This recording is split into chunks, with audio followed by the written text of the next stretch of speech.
ஒருங்கிணைந்த நீதிமன்ற வளாகத்தில் சென்னை மற்றும் மதுரை உயர்நீதிமன்றங்களின் நீதி அரசர்கள் ஆய்வு மேற்கொண்டு லோக் அதாலத் நீதிமன்றத்தில் தீர்ப்பு காணப்பட்ட வழக்குகளுக்கு 42 லட்சம் ரூபாய் மதிப்பிலான காசோலைகளை வழங்கி விவாகரத்து கேட்ட தம்பதிகளை சேர்த்து வைத்தனர். மயிலாடுதுறை மாவட்டம் மயிலாடுதுறை ஒருங்கிணைந்த நீதிமன்ற வளாகத்தில் 9 நீதிமன்றங்கள் செயல்பட்டு வருகின்றது.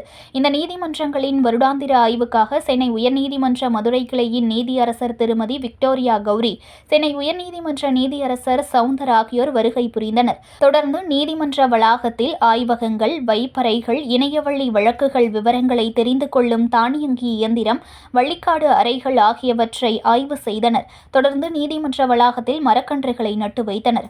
இதனையடுத்து நீதிமன்றத்தில் முதன்மை சார்பு நீதிபதி திருமதி சுதா, மாவட்ட உரிமையியல் நீதிபதி பவதாரணி ஆகியோர் பங்கேற்ற லோக் அதாலத் சார்பில் நடைபெற்ற மக்கள் நீதிமன்றத்தில் விபத்து காப்பீட்டிற்கான வழக்கில் சமரச தீர்வுக்காக 2 வழக்குகளில் சுமார் 42 லட்சம் ரூபாய் மதிப்பிலான காசோலைகளை உயர்நீதிமன்ற நீதி அரசர்கள் பயனாளிகளுக்கு வழங்கினர். தொடர்ந்து விவாகரத்து கேட்ட தம்பதியினருக்கு இடையே சமரசம் பேசி அவர்களை ஒன்று சேர்த்து வைத்தனர்.